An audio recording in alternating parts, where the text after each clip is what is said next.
Alright, so sa mga man, bali ngayon magre-repair tayo nitong alternator ng Toyota FX. Yan. Iniwan lang sa atin to dahil sila nang nagbaklas. So yan, check natin kung anong sira niya. Kasi ayaw daw magkarga. Pag tinatanggal sa battery, yung isang terminal, namamatay siya. So yan, tanggalin muna natin tong nut ng live wire. Number 10 lang yan. And yung insulation, wag nyo rin kalimutan yan. Itago nyo. Next, itong top cover naman ng alternator. Number 8 na nut. Tatlo yan. So isa rin to sa pinakamagandang i-disassemble na alternator. Kasi wala tayong lalanangan dito. Puro nut, tsaka tornilyo lang. Phillips screw lahat ang nandito. Mga bolts, ganun. Hindi tulad nung ibang design na alternator na may lalanangan pa. Ito yan, Phillips screw lang para matanggal mo yung brush holder. Yan. Check muna natin nung carbon brush nyo. Baka na carbon lang eh.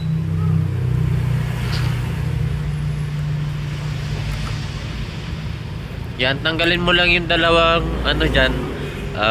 Phillips screw. And mahuhugot mo na yung brush holder.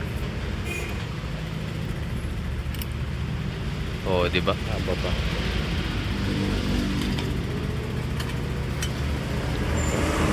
So, ang haba pa ng carbon brush niya. And ito yung isa nakita kong tama niya. Yung slip ring. Sobrang lubog na. Kanal na. Yan, zoom natin. Yan, di ba? Yan, taas baba, nakanalan na. So, isa yan sa papalitan natin. Pero nung chinek up ko tong rotor niya, ayan, wala ring field. Yan. So, ibig sabihin, putol yan. Walang field. Yan, walang continuity. So, mamaya papakitaan ko kayo ng sample ng rotor na may field. And, check muna natin tong kanyang diodes. Yan, di ba dali lang baklasin? Kalaban lang natin dito kapag bumilog yung mga Phillips screw, mahirap tanggalin.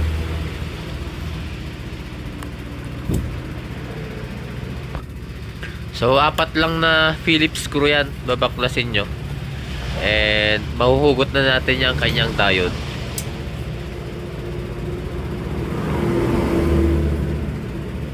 Bale, tanggalin din pala natin tong connection sa may IC. Yan. Diyan sa IC yung dalawang mahabang Phillips screw.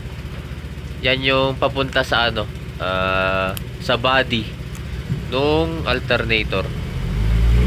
Yung maliliit dyan na tatlo, yung isa papunta sa diode, tapos yung dalawa yung para sa brush holder. Yun lang yun. So yan, testingin natin tong diode. 1, 2, 3.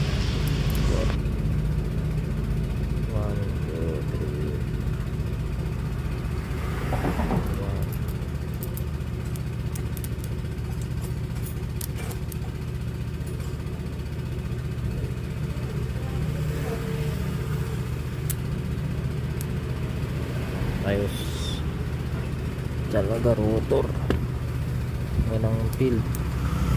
Yan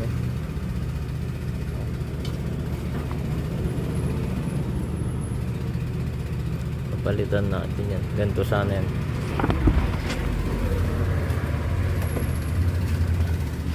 So ito, may sample tayo dito ng kaparehas niyang alternator. Tignan nyo tong rotor niya, may field. Yan, diba? Oh. Samantalang itong sa kanya, wala. Yan. So ang gagawin natin dito, ito transfer na lang natin tong rotor namin sa rotor niya. Pagpapalitin na lang. So para ma-pull out natin tong kanyang rotor, bali tatanggalin natin tong top part nung alternator. Yan. So tanggalin muna natin tong rubber. Yan, yung mga rubber na yan. Insulation yan para sa winding natin or sa stator. So after nun, tanggalin natin tong number 8 na nut. Yan, no. Apat yan. Yan.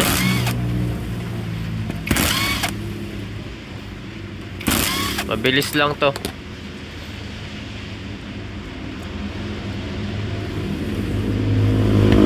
So once na natanggal na natin yan, papabukain natin tong kanyang alternator. So may sisinsilin natin yan. Kung napansin nyo yan, parang may hiwa na yan. Sinsilin nyo dyan hanggang bumuka. Kasi may bearing yan sa loob. So medyo intact siya. Hindi mo agad matatanggal. Yan. O di ba bumuka na. Tsaka mo sinsilin yung mga ibang parte niya. Yan. Hanggang matanggal na yung taas na cover. Yung taas na part. Mas maganda yan pag may tagahawak kayo. Wala kasi tayong kasama, so yan.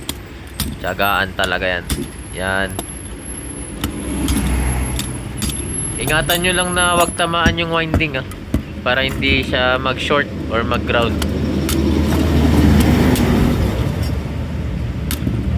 Pwede nyo rin yan ipa-machine shop kung gusto nyo.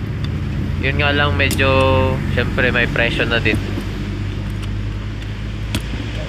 Pero kung tiyagaan talaga yan, ganyan. Pag once na napaangat mo naman na yan, mabilis na lang yan tanggalin.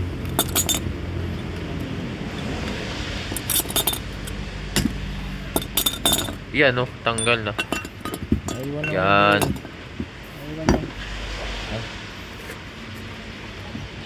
So after matanggal yan, ang tatanggalin naman natin itong nut nya. Yan.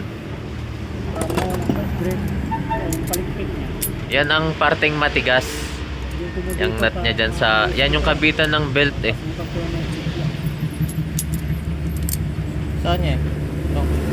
So bali ang gagawin natin, i-clip natin tong isang palikpik dyan sa rotor para may kontra. Yan. Kukontrahan natin yan para pag in-impact wrench natin hindi siya sasama sa ikot.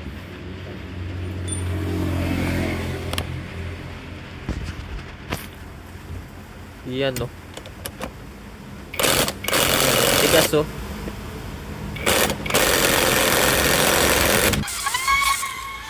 matigas talaga yan mga man. Kung di nyo matanggal, ang gawin nyo, pwedeng initan yan. Or tulad niyang ginawa ko, nilagyan ko ng brake fluid. Pinabadan ko muna siya ng brake fluid. Patagalin nyo kahit mga 10 to 20 minutes. Lalambot din yan. Babadan nyo lang ng brake fluid yan. Yan. Alright, so hindi kasi natin na video, hindi ko napakita yung video kung paano natanggal tong rotor mga man. So papakita ko yung diskarte dito para matanggal. Tagal kasi nating binabadan ng brake fluid yun and hindi ko na napansin, di na pala ako nagre-record. Yun. So ganito lang yan. Mas maganda kung may kasama kayong tagahawak na isa para hindi magalaw. Mas mahigpit. Kuha kayong vice grip. Tapos i-clip nyo tong isang palikpik dyan sa rotor. Para hindi gagalaw-galaw. Kasi gagalaw yan pag in-impact nyo. So, and ingatan nyo rin na wag tamaan tong winding nya. Yan. Kung ganun din na stack up na sa inyo, parang yung una, babadan nyo lang din ng brake fluid dyan para kahit pa paano lumambot, or pwede nyo ding initan. Medyo matagal ko rin binabadan ng brake fluid nun, mga halos 15 minutes din inantay para ma-penetrate talaga yung loob ng yung rotor, yung nut nya. Yan. So once na naipit mo na yan, kuha ka ng impact. Kung wala kang impact, pwede yung socket. Yun. Socket wrench. So, yan. Number 22 na socket. Yan. Ito, malambot na kasi ito eh. Yan. So, mabilis na lang ito matanggal.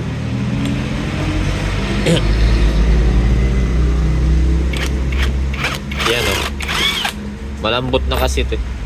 Pero yung iba as in mahigpit. So, tanggalin mo yan. Yun lang yun. Ay, tigas. Yan na. Yan, matanggal na yan. Pukpukin mo na lang yan. Yan.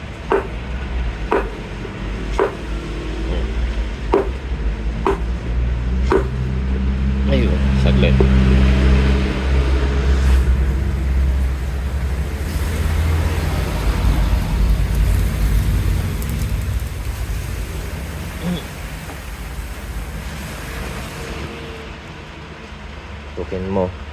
Pukpukin mo yung dulo niya para lumabas.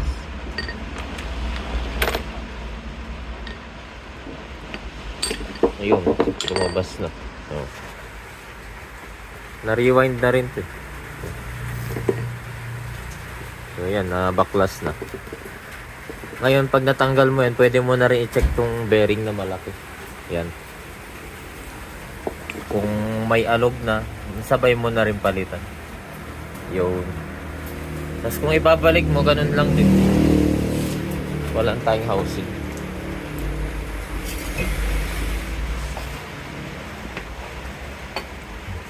Pag ibabalik mo na, kunwari, yan.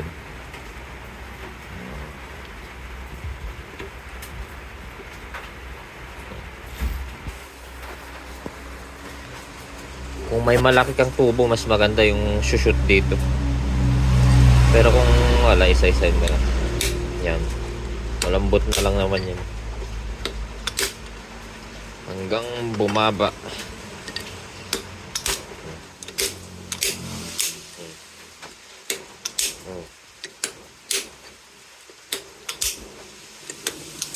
Huwag mong pupukpukin yung bearing kasi mahirap matanggal yan pag na ano na.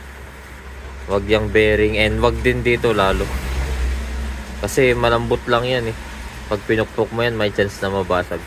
So dito ka sa ano, housing ng rotor pukpok.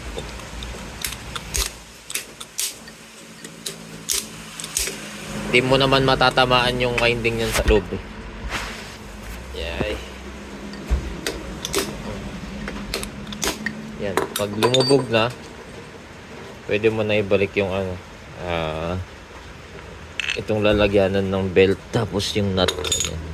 Yan. Tapos ganun din pagpapahigpitan mo. Diyan na yun. Yan. Kita mo umiikot so. Kaya kailangan talaga may pang kontra ka dyan.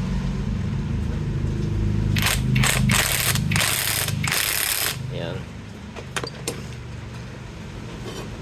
Yun. So, ganun magtanggal ng rotor nito. Ganitong design na alternator. Alright, so balik na tayo sa video natin. So, ayan na, naikabit na natin yung rotor na pinalit natin. So, ibabalik na natin tong taas na part niya. Yan. So, may guide naman yan. Sundan nyo lang yung guide nung winding. Yan, yung apat na yun. Yan. And i-check nyo na hindi siya tatama sa bakal. After nun, pukpukin mo lang yan. Dahan-dahan lang para hindi siya mabasag. Yan. Malambot lang kasi yan. Baka pag nilakasan mo, may chance na mabasag. Ito, mas maganda yung may ganito kang sakit na ano, para shoot na shoot. Basta wag tatamaan yung slip ring. Yun. Hanggang lumubog siya. Hanggang mag-flat. Yan. Dahan-dahan lang pagpukpok dyan. So, pag nag-flat na, pwede mo ibalik yung apat na nut. Ito, pwede rin tong rubber na muna. Yan. Insulation niya yan para hindi dumikit sa bakal. Iwas para hindi siya mag-ground. Yan.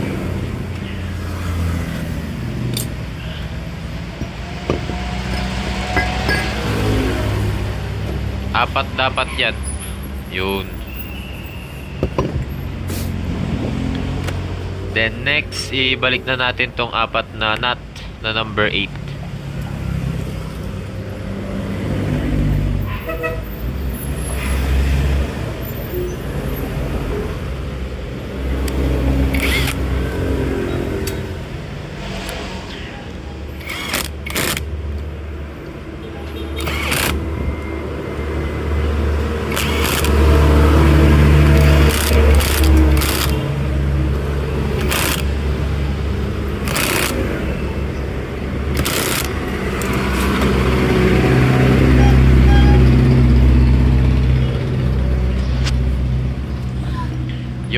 So, bali ganun magpalit ng rotor kung sakaling yun yung nasira sa inyo.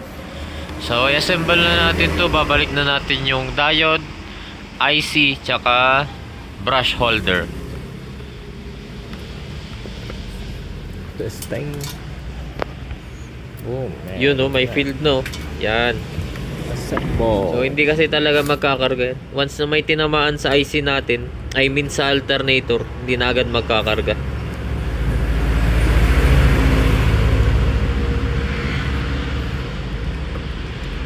So, balik natin yung screw ng diode. 4 yan. So, yan bale, fast forward na natin para matesting na natin siya kung magkakarga. Huwag nyo lang kalimutan dyan yung insulation, yung para sa live wire. Yung number 10 na nut. So, yan, titestingin na natin tong kanyang alternator. Yan, kakarga no. Oh. Pag hinila natin yung belt, yan, hanggang 13.5, 13.4. Pag pinaluwangan mo, yun, bumabagsak. Yan. So, okay na tong alternator ng customer natin. Antayin na lang natin kunin nila. Alright.